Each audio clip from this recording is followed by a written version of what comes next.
오늘 가뭄이라고 그랬는데 요즘 봄비가 오늘 모처럼 내리네요. 아주 좋은 날씨인 것 같습니다. 오늘 읽은 본문 돌아온 탕자 이야기는 너무나도 유명한 그런 성경에 나오는 비유의 말씀입니다. 여러분은 이 탕자가 집에 돌아온 이후 어떻게 살았을까 궁금하지 않으세요?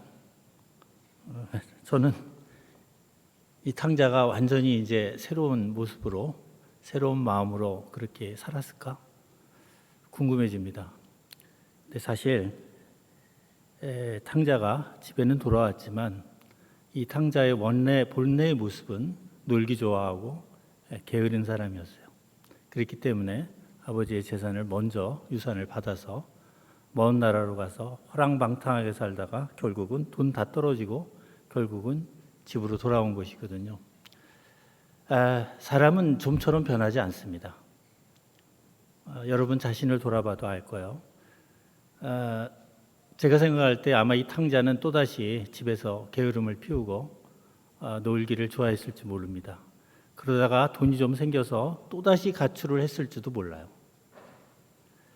우리가 하나님을 믿고 기독교에 우리가 귀하면 우리가 중생한다고 그러죠. 번어게인 한다, 거듭난다. 근데 이 거듭남을 좀 오해하는 경우가 많아요. 거듭난다는 게 내가 갑자기 돌변해서 이기적이고 탐욕적인 모습을 다 벗어 던지고 오늘부터 이타적으로 살고 탐욕을 버리고 깨끗한 마음으로 그렇게 산다 이렇게 생각할 수 있는데 사실은 그렇지가 못해요. 저도 교회 다닌 지 50년이 됐지만 저희 모습을 돌아보면 전혀 그렇지 않거든요. 중생이라고 하는 것은 오늘 돌아온 탕아의 비유에서 나오는 것처럼 흠 많고 여러 가지로 부족한 자녀이지만 아버지가 그를 받아주는 거예요. 결국 우리 있는 모습 그대로 하나님이 우리를 받아주는 것, 그래서 우리가 새 사람으로 인침을 받는 것, 그것이 중생이에요. 그러나 그 이후의 삶은 여전히 우리가 쓰러지고 넘어져요. 여전히. 앙드레 말로라는 작가가 있죠. 그 사람의 대표작 인간의 조건에 이런 얘기가 나와요. 인간이 태어나는 데는 9달밖에 걸리지 않지만 인간이 되는 데는 60년이 걸린다. 이때 60년이란 숫자적으로 정확하게 한갑이 돼야 인간이 된다는 얘기라기보다는 평생, 인간이 되는 데는 평생의 시간이 요구된다는 거예요. 다시 얘기하면 인간이 철이 들려면 죽을 때까지 철이 든다는 얘기입니다. 저도 이제 65세지만 만으로 아직도 제가 철이 덜 든 것 같아요. 아직도. 아마 죽기 직전까지도 아마 철이 들기는 어려울 것 같아요. 제 얘기를 간단하지만 하나 얘기하면서 다시 또 본론으로 돌아가겠습니다. 제가 1966년에 초등학교 3학년이었어요. 막 3학년이 됐는데 그해 4월 30일, 지금도 기억도 정확하게 해요. 저희 어머니가 돌아가셨어요. 저희 어머니는 36, 아버지는 45에 저를 낳았어요. 저는 형제도 없고 혼자 자랐는데 36살이 어머니가 66년에 그러니까 45의 나이에 일찍 돌아가셨어요. 그래서 이제 학교에서 학교를 며칠 못 가고 이제 장례식을 갔다가 이제 며칠 만에 학교를 갔는데 그날 선생님이 저한테 심부름 시키더라고요. 그래서 심부름을 갔는데 제가 심부름을 제대로 못했어요. 선생님이 원하는 대로. 그랬더니 학생들이 보는 앞에서 저를 공개망신을 줬어요. 욕을 하고. 그 이후로 선생님이 믿기도 했고 학생들한테 창피도 하고 그래서 학교를 가지 않기 시작했어요.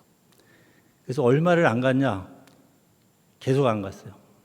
그리고 학교에 간다고 나와서 제가 과거에 신촌에 살았는데 연세대 뒷산, 안산, 또 홍대 뒷산, 와우산, 서강대 뒷산, 노고산 이렇게 산으로 들러 돌아다녔어요. 그러다 애들이 파할 때쯤 되면 그때 같이 집에 들어가고 그랬어요. 물론 아버지가 당시 우리 생활이 너무 어려웠기 때문에 일을 나가셨기 때문에 집에는 아무도 없었어요. 그렇게 지냈는데 제 동기들이 이제 6학년을 졸업할 때가 됐어요. 중학교를 가야 되잖아요. 얼마를 속였냐면 아버지를 4년을 속였어요. 학교 간다고 가는 척하고 결국은 가지 않은 거죠. 물론 제적됐어요. 근데 어느 날 아버지가 졸업장을 가져오라는 거예요. 없는 졸업장을 어떻게 만들겠어요? 그래서 아버지한테 자수를 한 거죠. 맞아 죽을 각오를 하고. 근데 너무나도 놀라운 일이 벌어졌어요. 뭐냐면 아버지가 야단을 안 치시는 거예요. 그리고 하는 말이 더 놀라웠어요. 어린 나이였지만 네가 학교 안 가는 거는 이미 오래전부터 알고 있었다는 거예요. 이미 4년 전부터. 그런데 네가 자수할 때까지 너 입으로 얘기할 때까지 기다리셨다는 거예요.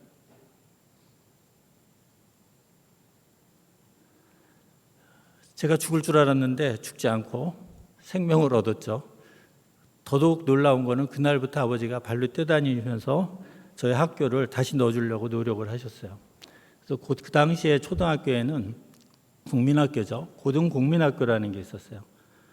그때 나이가 늦고 제 나이에 정년기에 학교를 못 온 애들, 뭐 17, 18 된 애들이 학교에 다녀요. 초등학교를. 근데 저를 초등학교, 국민학교는 3년제인데 2학년 1학기로 넣어줬어요. 내 동기들이 이미 졸업한 후죠.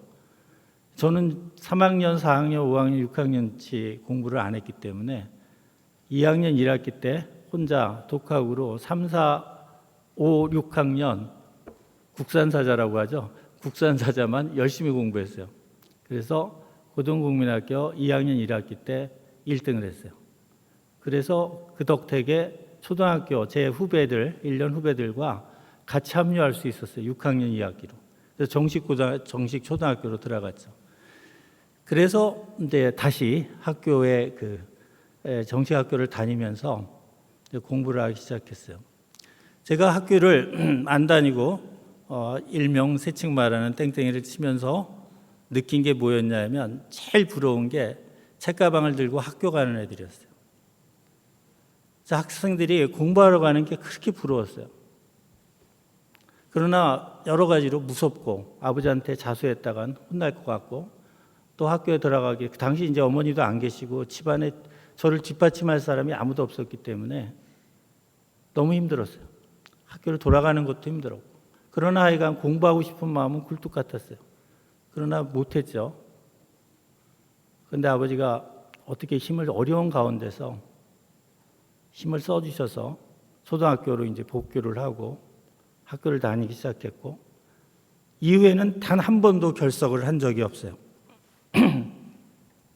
얼마나 결석을 안 했냐. 제가 지금 나이 만 65세고 당시 70년이었는데 1970년 이후 53년간 학교 밖을 단 한 번도 나간 적이 없어요. 다시 얘기하면 학생으로 학교에 있거나 선생으로 학교에 있거나 지금 이 시간까지 저는 학교 밖을 나간 적이 없어요.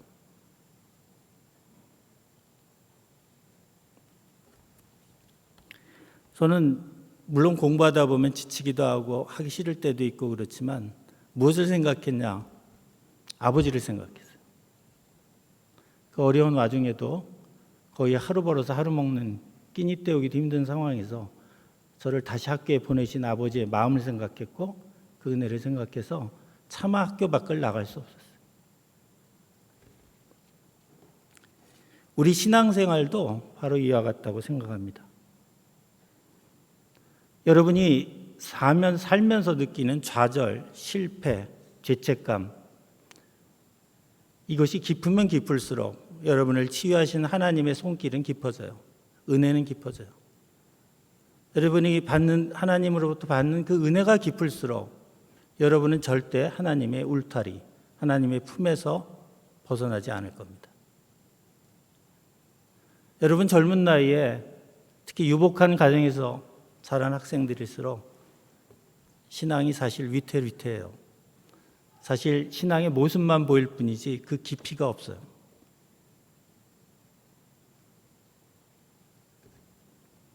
여러분 혹시 이 중에 정말 힘들고 어려운 환경에 있거나 여러 가지 힘든 문제로 괴로워한다면 주님을 찾으세요.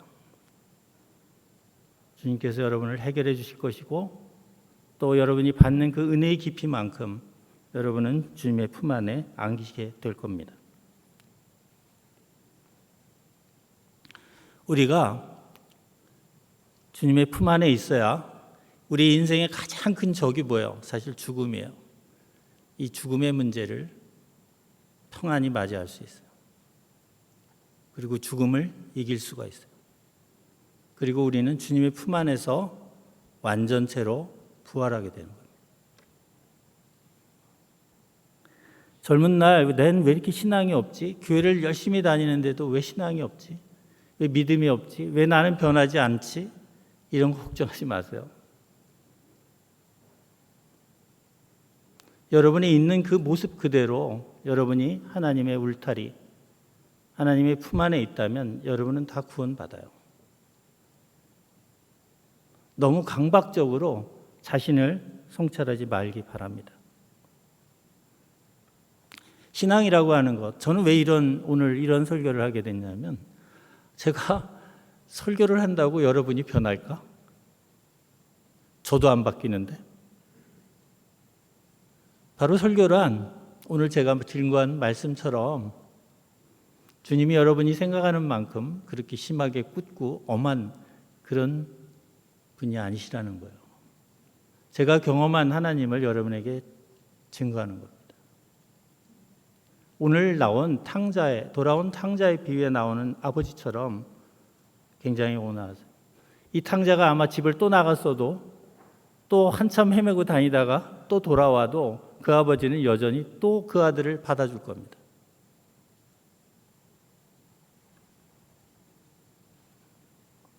신앙이란 우리가 주님의 은혜를 생각하며 살아가는 삶을 말하는 거예요. 우리가 그 받은 은혜를 깊이 생각하고 그 은혜에 감사한 만큼 우리가 자꾸 변하려고 노력하겠죠. 그렇죠?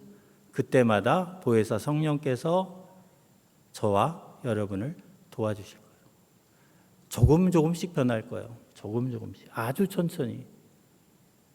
아마 우리가 죽는 순간까지도 내 스스로 나를 성찰해봐도 그렇게 많이 변하지 않았을 수도 있어요. 그래도 주님께서는 저와 여러분을 받아주실 겁니다. 그것도 아주 환대하며, 오늘 성경 본문처럼.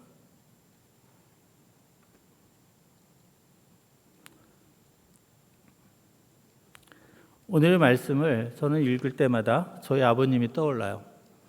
우리가 육신의 아버님이 우리에게 있는 것은 아마 하늘아버지를 생각하기 위함인지도 모르겠어요.